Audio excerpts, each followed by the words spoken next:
یعنی motivational speaker آپ کو کہتا ہے کہ میں آپ کو سمجھانے کا، قائل کرنے کا، ایک نشست پہ بیٹھنے کا 5,000 روپیہ لوں گا، اور ہمارے اسٹوڈنٹ وہ 5,000 روپیہ دے کے اس کے پاس بیٹھتے ہیں تاکہ تھوڑا موٹیویٹ کر دے، لیکن اتنی کتابیں لے کے عالم جمعے والے دن بیٹھا ہے، اتنی کتابیں لے کے، اور وہ کہہ رہا ہے تم سے کوئی مطالبہ نہیں، صرف ذرا جلدی آ جاؤ۔ مسجد میں پنکھے چلا دیے ہیں، آسانی پیدا کر دی ہے، وضو کا انتظام کر دیا ہے، چونکہ میں آپ کو ذمہ داری سے کہتا ہوں کہ کچھ چیزوں کے لیے بندے کا دل اگر اس طرح کھل جائے نا جس طرح ہونا چاہیے۔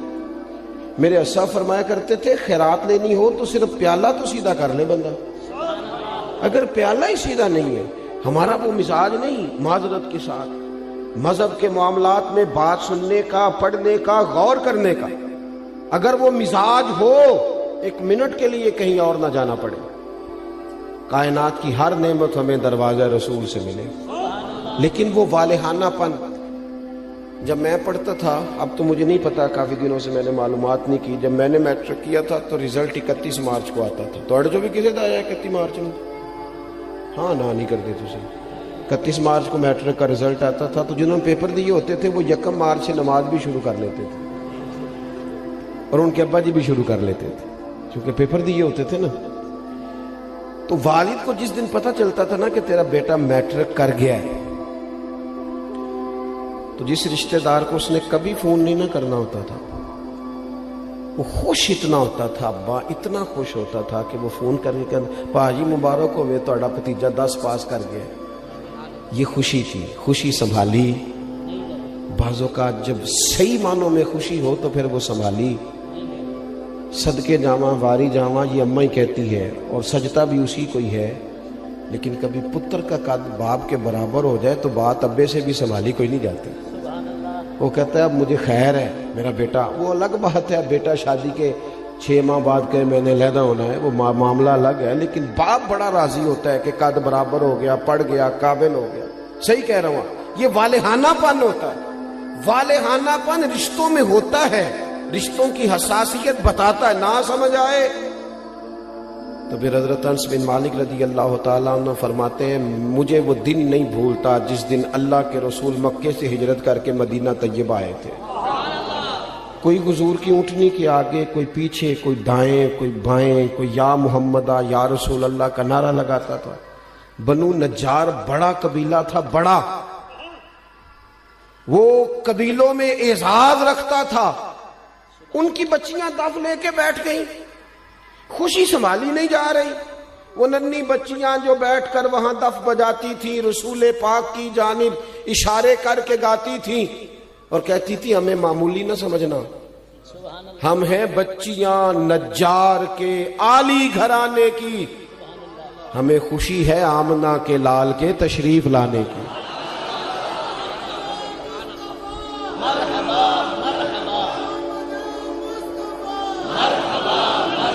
تھوڑا سا نا اس میں والہانہ پن پیدا کریں، بس والہانہ پن، کسی ایک چیز کو بھی میلاد میں رسم نہ بنائیں۔ ساڑی مسیح محفل نہ ہوئی تے بندے کی آکھن گے، یہ بات چھوڑ دیں، بندے نے آکھن لی محفل کرانی، یہ تو رب رسول کی رضا والا کام ہے، اور اس میں سے رسومات اور قیود بھی نکال دیں۔ اتنی مہنگی محفل کر دیا ہے، غریب آدمی ہاتھ ہی نہیں ڈال سکتا محفل کو، اتنی مہنگی، اتنے موٹے خرچے آنے والوں کے۔ جو یہاں آپ کے علاقے میں نعت پڑھتا ہے وہ بھی نبی پاک کی پڑھتا ہے۔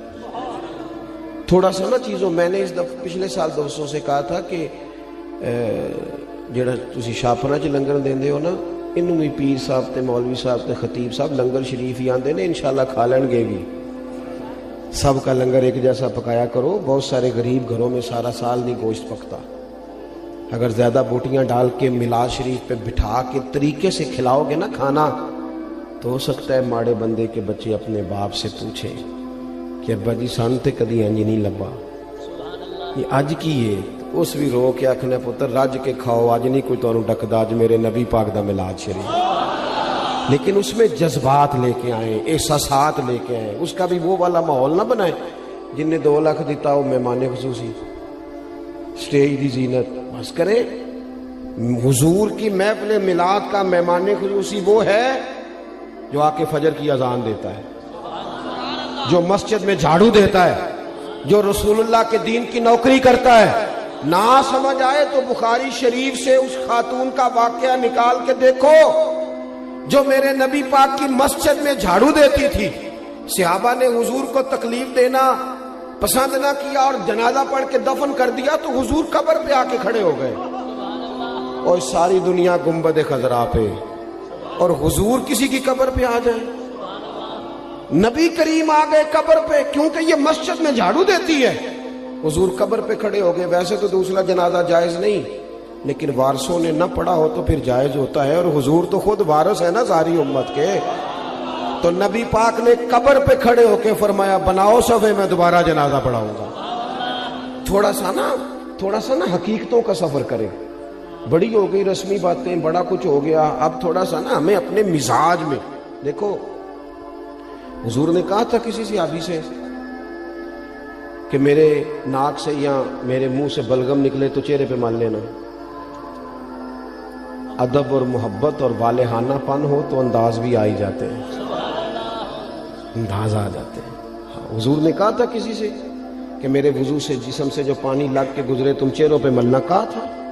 بلکہ آپ صحیح مسلم شریف دیکھیں، حضرت ابو ایوب انصاری رضی اللہ تعالیٰ عنہ فرماتے ہیں نبی کریم علیہ السلام میرے گھر کو حضور نے رونق بخشی، میرے غریب خانے پہ آئے تو میرے گھر کی 2 منزلیں تھیں، نیچے میں رہتا تھا، اوپر کئی دفعہ بچے ہوتے تھے یا خالی ہوتا تھا۔ جب محبوب تشریف لے آئے تو میں نے عرض کی حضور جو آپ پسند کریں، تو فرمایا میں نیچے رہتا ہوں، لوگوں نے آنے جانا ہے، لوگوں کو آسانی ہوگی۔ حضرت ابو ایوب انصاری کہتے ہیں بچے لے کے چھت پہ چلا گیا، لیٹ گیا۔ رات کو میں اٹھا، اچانک آنکھ کھلی، چھت پہ چل رہا تھا تو میرے دل میں خیال آیا کہ ابو ایوب کہیں ایسا نہ ہو کہ جہاں تیرے پیر ہیں وہاں نیچے حضور آرام فرما ہو۔ خیال آیا، یعنی اگر حضور اس کو بطور ادب ان کے سامنے بیان کرتے تو محبوب فرماتے ادب یہ ہے کہ میں اوپر رہتا ہوں تو نیچے رہے، لیکن نبی پاک صلی اللہ تعالی علیہ وآلہ وسلم نے ایک اور انداز، صحابہ نے ایک اور انداز ہمیں حضور کی غلامی کا سکھایا کہ یہ حضور نے کہا نہیں۔ حضرت ابو ایوب کہتے ہیں مجھے وہ خیال آیا تو میں ایک کونے میں ساری رات کھڑا رہا، اور وہاں میں نے ساری رات بیٹھ کے گزار دی۔ صبح آ کے عرض کی یا رسول اللہ میرے بس کی بات نہیں ہے چھت پہ رہنا، جہاں نیچے آپ تشریف فرما ہو۔ محبوب نے یوں نظر اٹھا کے چہرہ دیکھا اور ان کی قلبی کیفیت اور ان کے باڈی لینگویج اور ان کا انداز کا اخلاص، فرمایا ٹھیک ہے تو بچے لے کے نیچے آ جا اور میں اوپر چلا جاتا ہوں۔ یہ صحابہ نے نا ہمیں حضور کے ساتھ والہانہ پن، ایک تو محبت کا والہانہ پن، ادب کا والہانہ پن، اور تیسری بات، اور اسی کے قریب جا کے میں نے بات سمیٹ دینی ہے، وہ نبی پاک کا حکم ماننے میں والہانہ پن رکھتے تھے۔ آج کل کسی دوست سے کہے نا نماز پڑھو، وہ کہنا تسی دعا کرو میرے لیے، میں نماز پڑھا کراں، تو میں کہنا بینک تنخواہ آ جائے کدی نہیں کسی دعا کرائی کہ دعا کر دیو میرا تنخواہ لین جان نو دل نہیں کرتا پیا، کرائی کبھی یہ ہنسنے کی باتیں نہیں ہے، اللہ معاف کرے۔ مسجد میں کیوں ہنسنا ہے جی ہم نے؟ او بھائی کبھی دعا کرائی ہے کہ فلانے بندے سے پیسے لینے ہیں، وہ کہہ رہا ہے کہ پیسے لے جا کہ میرا جانے کو دل نہیں کر، کرائی ہے دعا کبھی؟ بولو نا، دل کرتا جانے کو، مسجد آنے کو کیوں نہیں کرتا؟ عجیب بات ہے نا کہ میری جس سویرے آنکھ نہیں کھلتی، میں دیکھتا ہوں نا جس کی صبح 4 بجے باہر کی فلائٹ ہو اس کی آنکھ کھلتی ہے کہ نہیں کھلتی؟ کس طرح کا مذاق ہم کرتے ہیں اپنے آپ کے ساتھ، اور ہر آدمی کا حکم مقدم ہے میرے تیرے لیے، اور جو نبی پاک نے حکم دیا ہے میں کسی غیر سے جا کے کہوں کہ چہرے پہ داڑھی رکھ؟ نبی پاک کی سنت ہے نا، تو حضور کے غلام سے کہنا ہے نا، اور حضور کا غلام کہہ رہا میں ابھی نیک نہیں، میں کیسے رکھ لوں؟ یہ کس حدیث میں لکھا ہے کہ جو پورا نیک ہو وہ داڑھی رکھے گا؟